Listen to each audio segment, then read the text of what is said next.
우리 옆 사람 다시 한번 인사할까요? 오늘 제목으로 인사합시다. 끝날 때까지 끝난 것이 아닙니다.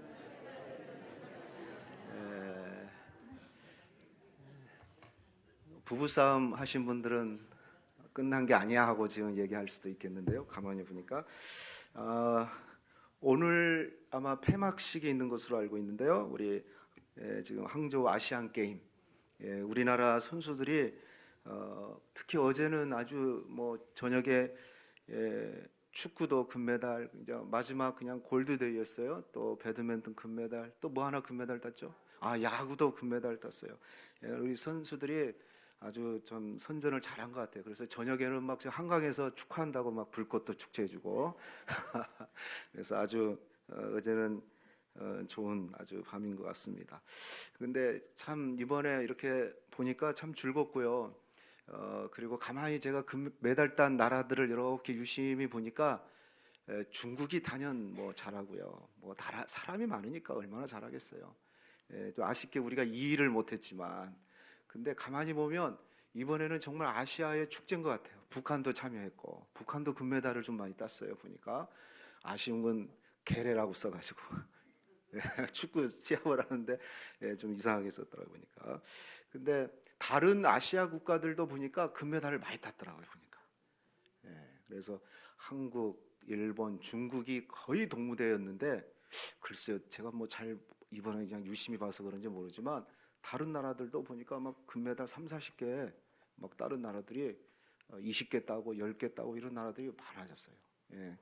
참 아마 우리 아시아인의 큰 축제가 아니었나 싶어요. 그래서 그런데 이제 이렇게 좋은 걸 있는데, 제가 오늘 말씀 제목을 적었는지 어떤 사람은 이미 좀 감을 잡으신 분도 계실지 모르겠는데, 우리 남자 그 롤러 스케이트인가요? 3000m 계주에서 우리나라 선수가 잘하고 마지막 이제 결승선까지 거의 1등을 딱 했어요. 1등 할 것으로 생각하고 그 앞에서 만세를 부르는 우승 세레머니를 했는데 어떻게 됐어요? 뒤에서 다른 나라 선수가 아마 대만인지 어딘가 그 선수가 발을 쫙 밀어넣은 거예요. 이겼다고 만세했는데 다리를 탁 밀어놔가지고 불과 그 차이가 0.01초. 이건 차이가 없는 거예요. 0.01초라는 건. 그냥 한 5cm 이렇게 먼저 들어간 신발 이거 바퀴 하나가 먼저 이렇게 들어간. 그래가지고 그 중계하는 그 아나운서 해설자가 얘기하기를 만세를 조금만 좀 늦게 부르지. 우승 세레머니를 너무 빨리 한 거예요.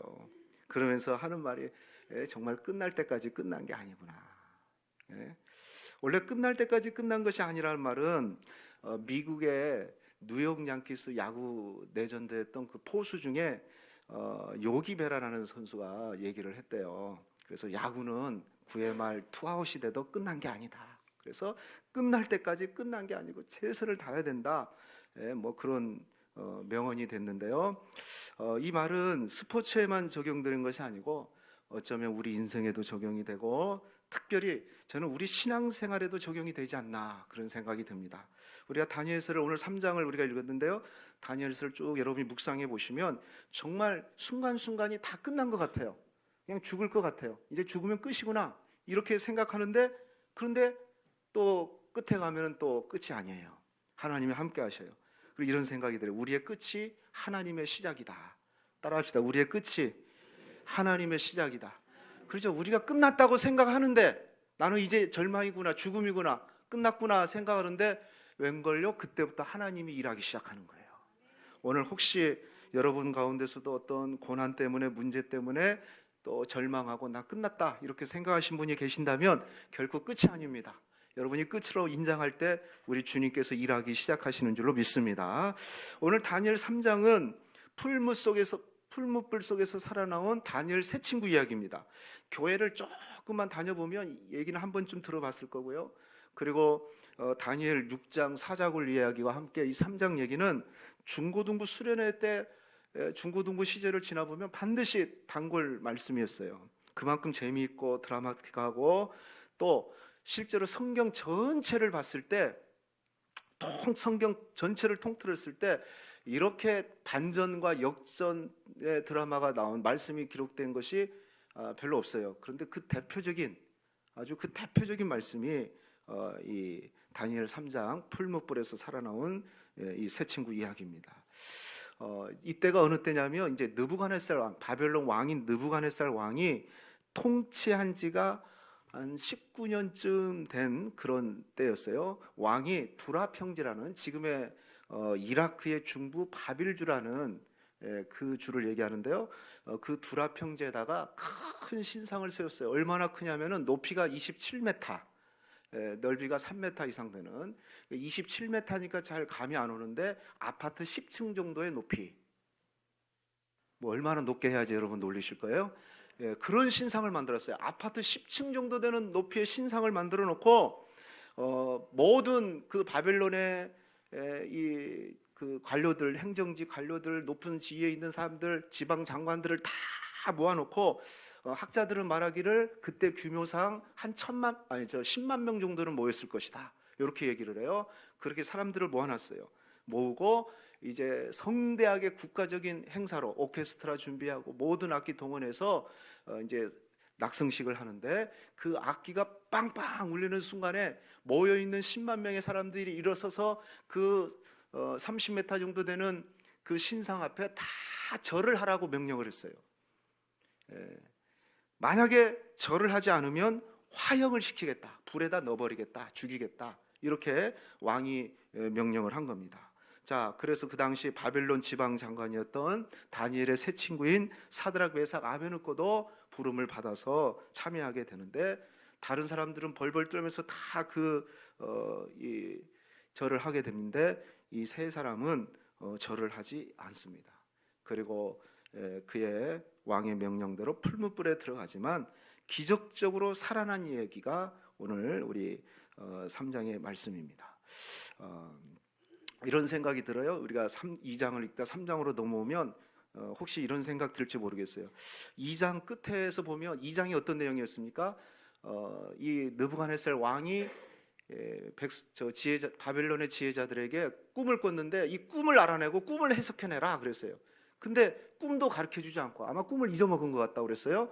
그래서 꿈을 알아내고 그 꿈을 해석하지 못하면 지혜자들, 박수들, 박사들, 학자들, 이 점술가들을 다 죽여버리겠다. 다니엘도 거기에 포함된 거 아니겠습니까? 근데 다니엘이 그 꿈을 말하고 꿈을 해석해 줬어요. 그러니까 왕이 그냥 크게 기뻐하고 감동받아서 2장 47절 말씀에 보니까 뭐라고 얘기했습니까? 왕이 다니엘에게 이르되 너희 하나님은 참으로 모든 신들의 신이고 모든 왕의 주제시로다. 이렇게 하나님을 높였어요.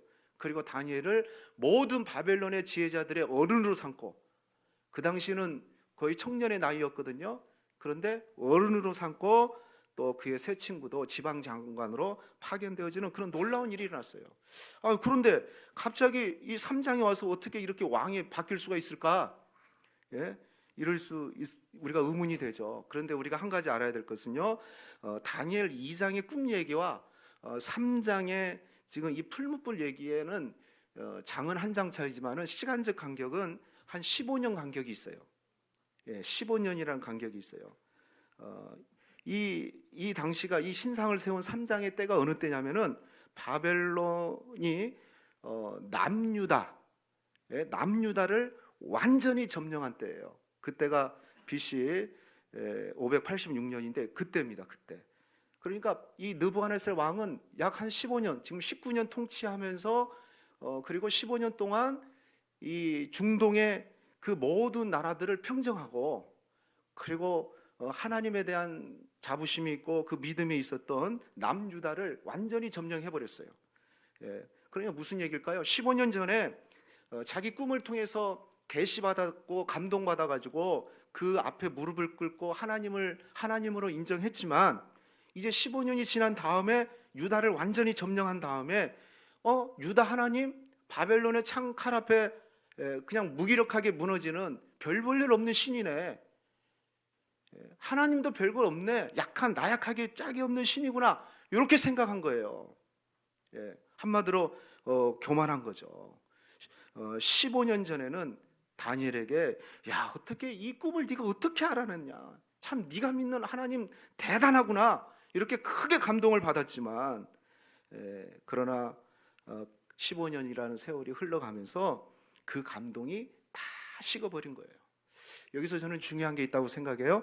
우리 신앙이라는 것은요, 감동이 필요해요. 감동이 필요 없는 건 아닙니다. 그런데 감동만으로는 진짜 신앙을 유지할 수 있는 게 아니에요. 할렐루야. 설교 듣고 계세요? 감동이 필요해요. 감동 없으면 안 되죠. 그러나 감동만으로는 진짜 신앙이라고 할 수 없어요. 온전한 진리로 우리가 매일 날마다 무장하지 않는다면 언제든지 그 감동, 우리 마음은 한 번 받은 감동 오래 가든가요? 그렇지 않아요. 오래 가지 않습니다. 바로 변질돼요. 그래서 우리는 날마다 은혜가 필요한 거예요. 그 감동이 다 식어버리고 마음이 변질돼 버리니까 왕은 어떻게 합니까? 다시 신상을 세우고 믿는 사람들을 압박하기 시작한 겁니다. 그래서 오늘 말씀은 이런 세상은 끊임없이 압박하는데, 믿음을 압박하거든요. 이런 세상의 압박 앞에서 우리가 어떻게 우리 신앙인들이 저항해내고 살아낼 것인가라는 그런 말씀이 오늘 3장의 말씀이 되겠습니다.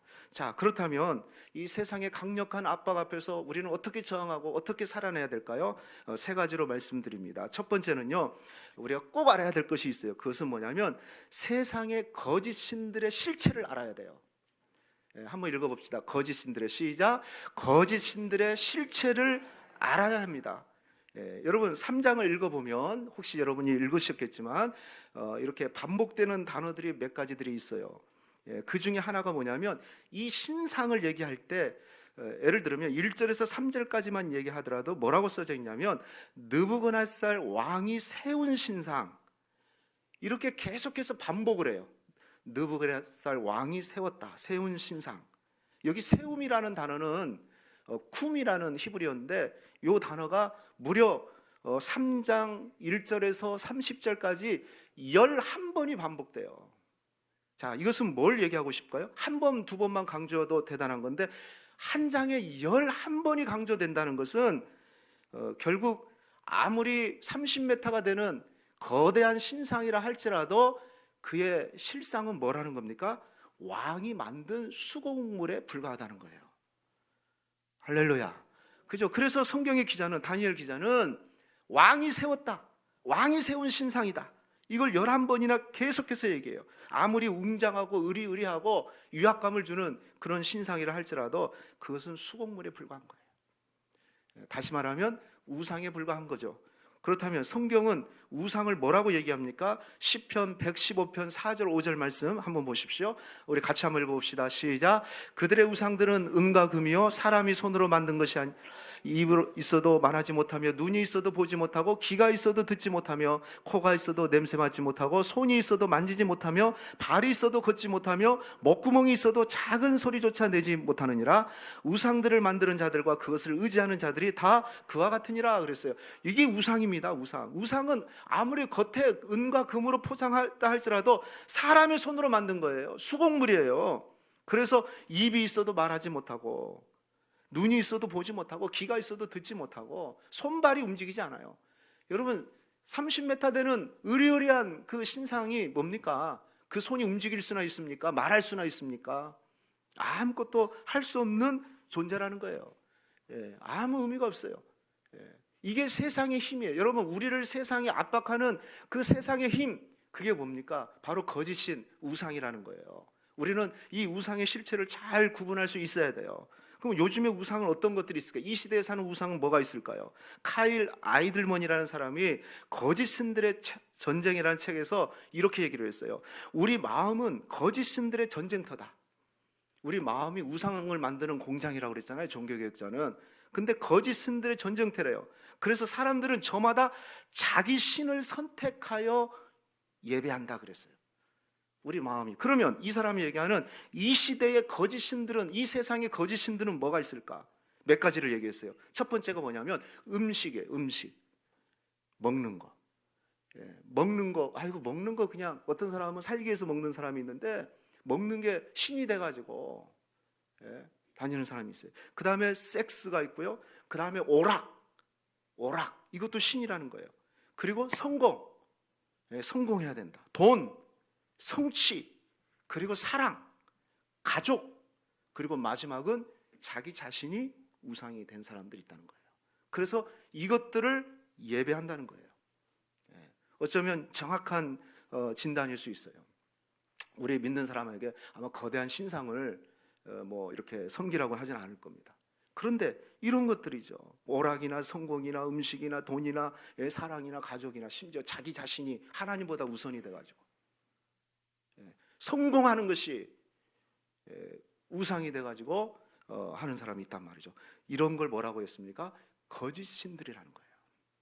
신처럼 우리에게 다가오지만 거짓 신들이에요. 그래서 우리가 이 세상에서 우리가 세상의 거센 압박을 이겨내기 위해서는 이런 거짓 신들의 실체를 알고 분별할 수 있는 지혜가 필요해요. 눈에 보이는 것만 보면 안 되죠. 그래서 여러분, 우리가 이 세상에서 살아내기 위해서는 이런 거짓 우상의 실체를 잘 이해하고, 나는 절하지 않는다, 나는 어떤 형상의 우상을 섬기지 않는다, 그래서 우상을 섬기고 있지 않는 게 아니라 이 시대의 새로운 거짓 신들은 그런 형상으로 우리한테 다가오지 않을 거라는 거죠. 우리에게 걸맞는 것으로 다가와서 그것을 마음에 품게 하고 그것을 예배하게 하는 그런 우상이라는 겁니다. 그러므로 우리는 이런 우상의 실체를 잘 알고 분별하여 판단할 수 있는 그런 지혜가 필요합니다. 그래야만이 우리가 세상을 저항하고 이겨낼 수 있는 겁니다. 여러분, 눈에 보이는 것만 속지 않고 잘 분별해낼 수 있는 지혜가 있기를 주님의 이름으로 축원합니다. 또 두 번째, 어떻게 우리가 저항하고 이겨낼 수 있느냐면 바른 믿음이 필요합니다. 저는 바른 믿음은 뭐냐? 단순한 믿음으로 저항하는 것. 단순한 믿음. 따라합시다. 단순한 믿음. 단순해야 돼. 믿음은 단순해야 될 것 같아요. 여기 지금 왕 앞에 모든 사람이 지금 그 신상 낙성식에 참여했습니다. 그 모든 관료들이 약 10만 명이 모여가지고 벌벌 떨면서 지금 악기 소리를 기대하고 있습니다. 악기 소리가 터지자마자 전부 다 그 악기를 숭배합니다. 자, 그런데 사드락, 메삭, 아베느고는, 유다의 이 관료들은, 이 사람들은 단호하게 거부를 해요. 그리고 그 소식이 왕에게 들려갔어요. 그러니까 왕이 지금 어떨까요? 아니, 다 지금 절하는데 아니 얘들이 지금 안 하고 있어? 그래서 그들을 부릅니다. 부르면서 뭐라고 얘기하냐면, 자 14절 15절 말씀 보십시오. 그들을 불러가지고 왕이 얘기합니다. 내가 세운 금신상에게 절하지 아니한다 하니 이게 사실이냐? 지금 묻습니다. 그러면서 15절 뭐라고 그랬습니까? 이제라도 너희가 준비하였다가 나팔 소리가 나면 절을 하라. 그러면 던지지 않을 것이다. 만약 절하지 아니하면 즉시 던져질 건데 이 맹렬히 타는 불에서 능히 너희를 건질 자가 누가 있겠느냐? 건질 신이 누가 있겠느냐? 지금 그런 얘기를 하는 겁니다. 아마 이 느부갓네살 왕이 지난 15년 동안 지내오면서 사드락, 메삭, 아베느고가 지방 장관으로 파견돼서 비록 유다 출신이지만은 얼마나 성실하고 얼마나 뛰어난 인재라는 것을 이미 알고 있었습니다. 그래서 이 인정받는 그런 사람들이었어요. 이걸 알고 있었기 때문에 이들이 절을 안 한다고 했을 때, 뭐 예를 들면 사랑하지 않고 인정하지 않았다면 절을 안 한 사람은 그냥 명령대로 죽이면 되는 겁니다. 그런데 그들을 불러가지고 물을 이유가 하나도 없죠. 2장에서 자기 꿈 못 알아낸다고 바벨론의 모든 지혜자들을 죽여라고 명령했던 사람이 이 세 사람 정도 처리하는 거 뭐 간단한 거 아니겠어요? 그런데 그렇게 쉽게 죽이지 않아요. 그리고 그를 불러가지고 얘기를 하는 겁니다. 진짜 그게 사실이냐? 아니 이제라도 좋으니까 절을 해라. 그러면 살아날 것이다. 이렇게 얘기를 합니다. 그런데 저는 이 말씀을 가만히 이렇게 읽어보면, 지금 14절 15절 말씀을 읽어보면요, 이런 생각이 들어요. 불러가지고 막 위협을 하는 것이 아닌 것 같아요. 어떻게 보면은 설득하면서 더 정확하게 얘기하면 사정을 하는 것 같아요. 사정을 하는 것 같아요. 이제라도 좋으니까 제발 너희들 고집을 꺾고 신상에게 절하면 안 되겠니? 하고 지금 사정하는 거예요. 더 속으로는 이런 마음이 있는지 모르겠어요. 내 얼굴 한번 봐서라도 한번 절해주면 안 되게? 그런 얘기예요. 진심이 아니어도 좋으니까, 그냥 형식적이라도 좋으니까 고개만 한번 숙여줘라. 내 체면 봐서라도 제발 한 번만, 이번 한 번만 넘어가 줘라. 뭐 그런 거 아니에요? 제발 이제라도 좋으니까, 이런 표현이요. 그런데 그들은 단호하게 얘기합니다. 거절합니다. 어떤 사람이 그래요? 여기 다니엘 3장은 다니엘이 유일하게 등장하지 않아요. 다니엘서인데 다니엘은 어디로 갔을까? 아마도 어떤 분이 그러더라고요. 다니엘의 믿음이 어떠한 것을 이미 왕이 알기 때문에 저 다른 나라로 출장을 보냈을 것이다. 왜냐하면 다니엘은 당연히 거부하니까 그 앞에서 자기한테 어떻게 대할지를 아니까. 그런데 이 세 친구도 똑같은 거예요. 사정을 합니다. 그런데 안 해요. 저는 여기서 아주 중요한 게 있다고 생각해요. 여러분, 세상이 우리에게 말하는, 유혹하는 것이 뭐냐면은 하나님을 믿지 말라고 얘기하지 않아요. 뭐라고 얘기할까요? 적당히 믿으라고 얘기해요. 그죠? 하나님 믿지 마라. 그 얘기하지 않고 적당히 믿어. 적절하게 세상과 타협하고 세상과 손잡으면서 그것이 좋은 거 아니냐. 너희 살아나는 길은 그냥 형식적이라도 좋으니까 그냥 눈 한번 딱 감고 한번 절하는 형식 내주면 안 돼? 그러면 내 체면도 살고 너희도 살아나는 거 아니야? 지금 왕이 그렇게 얘기하는 거예요. 여러분은 모태신앙에 있으신 분들은 그런 압박을 못 느꼈을 건데, 시골에 있다 보면 큰 집, 작은 집, 뭐 이렇게 형제들이 다 같은 마을에 살아요. 그러면 제사가 많아요. 제사가 많으면 이 제삿날 예수 믿는 사람이 참 곤욕스럽죠. 특히 이제 남자들 같은 경우는 절을 해야 돼요. 절. 그래가지고 절을 안 하면요, 굉장히 막 거기 형들이 쫙 있고 막 큰아버지, 장할아버지 쫙 있으니까요, 굉장히 위협감이 있습니다. 왜 절을 안 하냐고. 제가 말씀드렸지만 제가 아는 어떤 집사님은 지금 연세는 한 70 넘었는지 모르겠어요. 그런데 집사님인데 예수를 오래 믿는데 이 지금도 제사를, 그 당시는 제사를 지냈어요. 몇 년 전까지는. 근데 그분이 절을 하고 있다고 그러더라고요. 아니 그게 무슨 소리냐. 근데 그런데요, 절을 하면서 눈을 감으면서 기도한대요. 하나님, 나는 이 절을 하지만 하나님, 이 우상 앞에 절하는 게 아니고 하나님 앞에 절하는 겁니다 하면서. 그렇게 70이 넘었는데도 그 절 앞에 그렇게 제사 지내는 사람 앞에서는 그런 압력이 있는 거예요. 심지어 이런 국가적 행사에서 이게 얼마나 이게 압박이 세겠습니까? 자, 그런 왕의 유혹에 사드락, 메삭, 아벤느고가 뭐라고 얘기합니까? 16절 말씀해 보십시오. 왕이여, 느부갓네살이여, 우리가 이 일에 대하여 왕께 대답할 필요가 없습니다. 이건 무슨 의논할 가치가 없는 일입니다. 그러면서 아주 중요한 얘기를 하죠. 17절 말씀, 왕이여, 우리가 섬기는 하나님이 계신다면 우리는 맹렬히 타는 풀물 가운데서 우리를 능히 건져내시고 왕의 손에서도 구원하실 겁니다 라고 얘기를 해요. 하나님에 대한 확신이 있죠. 하나님이 살아계십니다. 우리를 구원하실 겁니다 라고 선언을 해요. 그런데 그 밑에가 더 중요한 얘기를 하죠. 18절은 우리 같이 읽읍시다. 시작. 그렇게 하지 아니하실지라도 왕이여, 우리가 왕의 신들을 섬기지도 아니하고 왕이 세우신 금신상에 절하지도 아니할 줄 아옵소서. 그렇게 하지 아니하실지라도, 그리하지 아니하실지라도, 옛날 번역이죠. 이게 무슨 얘기일까요? 왕의 압박에 지금 사드락, 메삭, 아벤느고는 너희를 능히 구원할 자가 누가 있냐? 이 상황에서 압박하죠. 하나님이 구원하실 겁니다 라고 얘기합니다. 그러나 하나님이 우리를 구원하시지 아니하실지라도 우리는 왕의 신들에게 절하지 않겠습니다 라고 얘기를 하는 겁니다.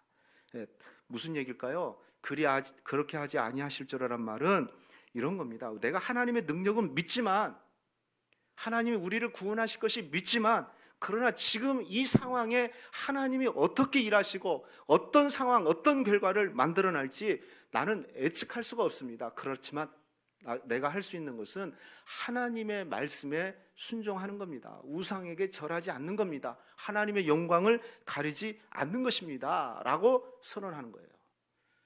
우리는 그래요. 우리가 믿음 생활하다 보면 이런 경우가 있어요. 내 생각과 기대대로 돼야지 그게 진짜 응답이고 그게 축복인 줄 알고 있어요. 그죠? 내가 기도한 대로 돼야만이, 내가 계획한 대로 하나님이 인도해 주셔야만이, 아, 이게 진짜 응답이구나, 이게 진짜 축복이구나, 이렇게 생각해요. 그런데 그리하지 아니하실지라도, 요 믿음은 무슨 얘기입니까? 우리는 그렇게 되기를 원하지만, 나는 이런 계획을 믿지만은, 그러나 하나님의 일하심을 우리가 예측할 수 없으니 다만 나는 그 하나님의 일하심에 순종할 뿐이고, 그리고 말씀대로 우상에게 절하지 아니할 뿐입니다. 여러분 기억하십시오. 믿음이라는 것은요, 우리가 기도한 대로 응답된 것만이 다 응답이 아니에요. 우리가 계획한 대로 다 되는 것만이 그게 축복이 아니에요. 어떤 사람들은 간증, 유명인들이 간증해요. 내가 이렇게 기도했더니 이렇게, 우리는 그것만 들어요. 그런데 여러분, 지금까지 믿음 생활 해오면서 다 그렇게 됐습니까? 우리가 기도한 대로 다 됐어요? 사실은 안 된 것들이 더 많아요. 그런데 하나님은 그 일을 통해서도 영광을 받으시고 또 협력하여 정말로 선을 이루어 가신다는 것을 우리가 기억해야 돼요. 내 기도한 대로, 내가 계획한 대로 되어지지 않는다 할지라도 나는 하나님의 일하심을 예측할 수 없지만 하나님의 주권을 인정하고 그것을 그대로 받아들이겠습니다 라는 그 믿음, 바로 그 믿음이 진짜 믿음이라는 거예요. 할렐루야. 내 계획대로, 내 기도대로 다 돼야 된다, 아니에요. 예수님이 겟세마네 동산에서 십자가 앞두고 그렇게 기도했지 않습니까?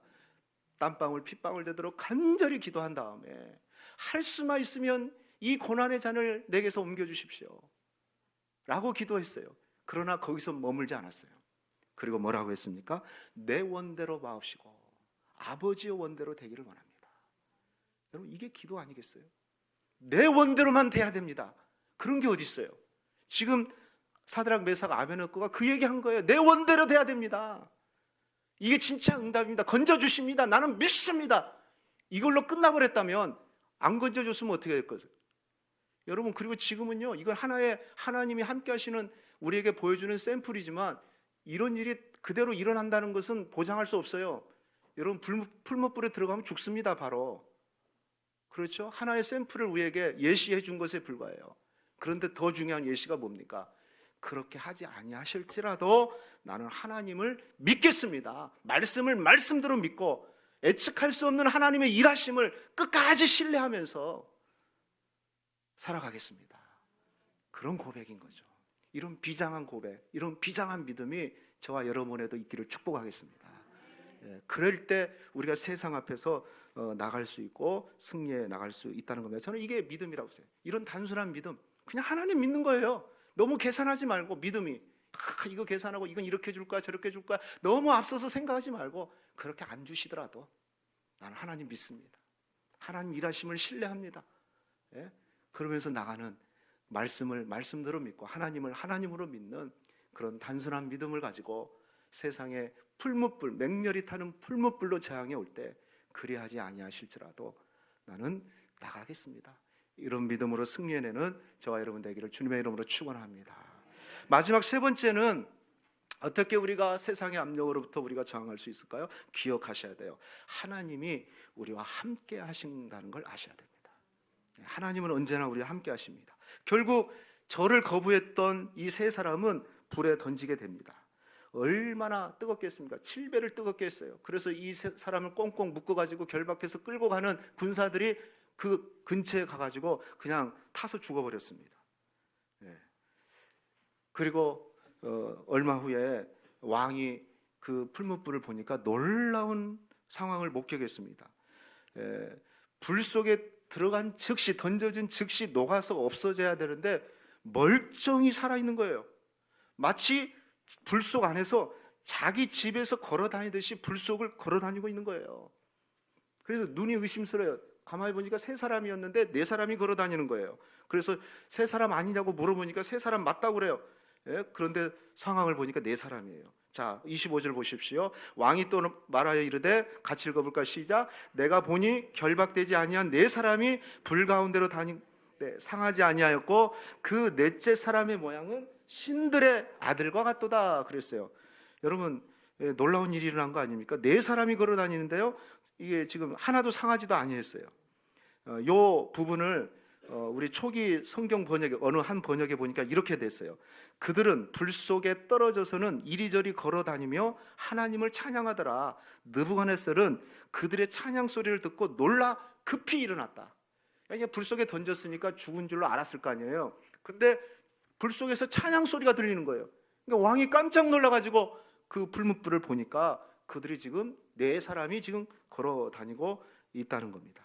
특징이 뭡니까? 걸어 다니는 특징이 뭐냐면 결박이 다 풀렸어요. 묶여 있는 것들이 다 풀렸어요. 그리고 나중에 다 나와 보니까 어떻게 됐어요? 머리털 하나, 겉옷 하나 하나도 타지 않고 탄 냄새 자체가 없다고 27절 말씀 나와 있어요. 그들의 몸은 해하지 못하였고 머리털도 그을리지 아니하였고 겉옷빛도 변하지 아니하였고 불탄 냄새가 없었더라. 그러니까 하나도 상하지 않았어요. 예, 놀라운 역사죠. 그런데 진짜 놀라운 건 뭡니까? 세 사람이 던져졌는데 네 번째 사람이 있었다는 거예요.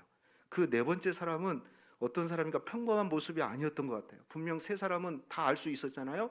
근데 넷째 사람은 평범한 사람이 아니었어요. 그래서 왕이 뭐라고 합니까?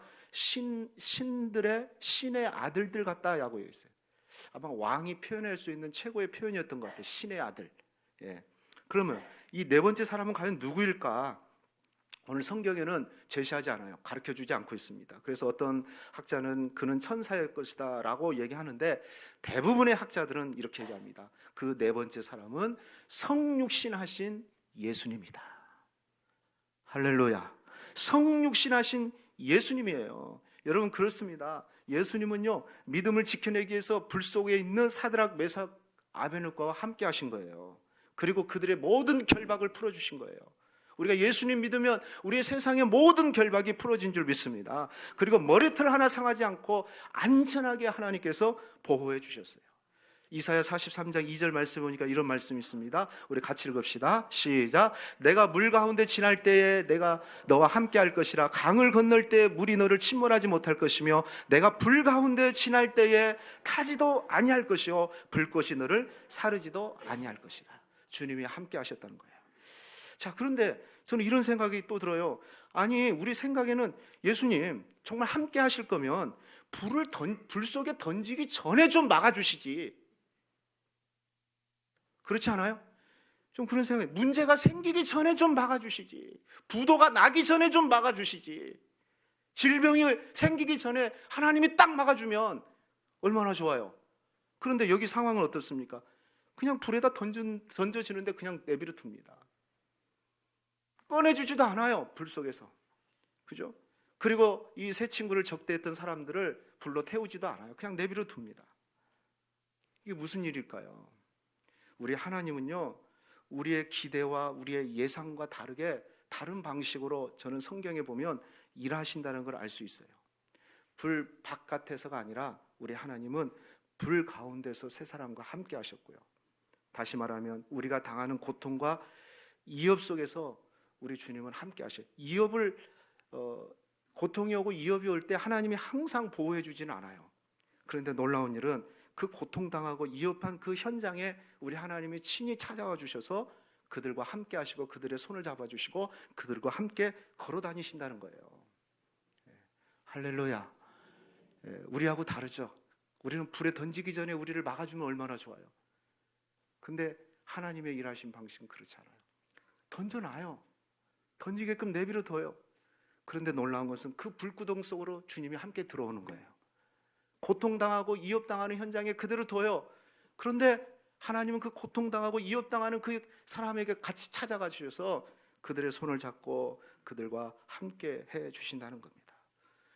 다 끝났다, 다 절망이다, 이제 희망이 없다라고 하는 그 순간에, 그 순간까지 하나님께서 가시다가 그 순간 그 고통 속에 있을 때 하나님은 찾아오셔서 그들과 함께 해주신다는 것을 알 수 있습니다. 왜 이렇게 하실까요? 우리 하나님이. 저는 이유를 모르겠어요. 왜 하나님이 그렇게 일하시는지. 진짜 막아주시면 좋고, 그렇잖아요? 그냥 문제 없을 때, 문제 생기기 전에 딱 막아주시고, 돈이 떨어질 때 그냥 딱 주시고, 근데 그냥 바닥까지 떨어지게끔 만들고, 저 바닥까지 무너지게끔 만들고, 그냥 풀부풀에 던지기 전에 들어가려는 순간에 쫙 나타나가지고 그냥 이래주면 얼마나 좋아요. 그런데 하나님은 한 번도 그렇게 한 적이 거의 없어요. 성경에. 던져지도록 내버려둬요. 그리고 함께 불구덩으로 들어가시는 분이 우리 하나님이셔요. 고통당하게끔 두는데 고통을 같이 당하시는 분이 우리 하나님이셔요. 왜 그렇게 하셨을까요? 저는 이유를 찾는다면 딱 한 가지를 찾을 수 있을 것 같아요. 그것은 우리를 사랑하시기 때문에 그렇습니다. 아니, 목사님, 사랑하신다면 왜 불 가운데 두십니까? 알 수 없습니다. 설명해도 이해할 수 없습니다. 우리 지혜로는 납득할 수 없습니다. 그러나 분명하게 우리가 알 수 있는 것은 하나님이 우리를 사랑하신다는 거예요. 불 가운데 들어오시기까지 사랑하시고 우리와 함께 하신다는 거. 그걸 우리는 어디서 확인했습니까? 바로 그분이 우리를 향한 십자가를 통해서 우리가 확인을 했습니다. 로마서 5장 8절 말씀, 우리가 아직 죄인 되었을 때에 그리스도께서 우리를 위하여 죽으심으로 하나님께서 우리에 대한 자기의 사랑을 확증하셨느니라. 할렐루야. 우리는 이 사랑을 알기에 세상이 아무리 강력한 힘으로 우리를 압박한다 할지라도 우리는 그 힘 앞에 무릎 꿇거나 굴복당하지 않고 믿음으로, 다시 말하면 그 십자가의 사랑, 나는 십자가의 사랑을 받고 있는 존재라는 것을 깨닫고 그 십자가의 사랑으로 우리는 저항해낼 수 있는 그런 믿음이 생겨야 될 줄로 믿습니다. 오늘 맹렬히 불타는 풀무불, 이 세 단어 보십시오. 맹렬히 불타는 풀무불, 이게 세상이 우리에게 압력하는, 압박하는 그 압박이거든요. 우리는 이걸 어떻게 저항해야 되겠습니까? 그리하지 아니하실지라도, 하나님의 일하심이 내 생각과 다르다 할지라도 나는 하나님을 끝까지 신뢰하고 믿고 그분의 십자가 사랑을 믿고 저항하면서 살아내겠습니다. 이런 믿음을 가지시기를 주님의 이름으로 축원하겠습니다. 말씀 맺었고요. 한 가지 궁금한 게 생겼어요. 말씀을 마무리하면서 어제 이걸 딱 덮는데 생각이 있어요. 과연 이 풀무불 사건 이후에 이 30m 되는 거대한 신상은 어떻게 됐을까? 성경에 안 나왔는데 어떻게 됐을 것 같아요? 제 추측에는 박살냈을 것 같아요. 왜냐하면 그게 얼마나 부끄럽습니까? 느부갓네살처럼 자기 체면을 중요시한 사람이 없는데, 아니 절하지 않았는데 살아났잖아요. 그러니까 사람들이 수긍수긍 거려. 아이고 저거 바쁜데 동원해가지고 절하게 해도만 아무것도 아니면서, 절하지 않는 사람이 도리어 불못불에서 살아났는데 저게 뭐야 저거. 저렇게 높으면 뭐해? 코만 있으면 뭐해? 눈 떠 있으면 뭐해? 아무것도 할 수 없는 저 신상, 저 우상단지. 아마 사람들의 수근수근거리는 소리 때문에 왕이 박살냈을 것이라는 전해오는 얘기가 있습니다.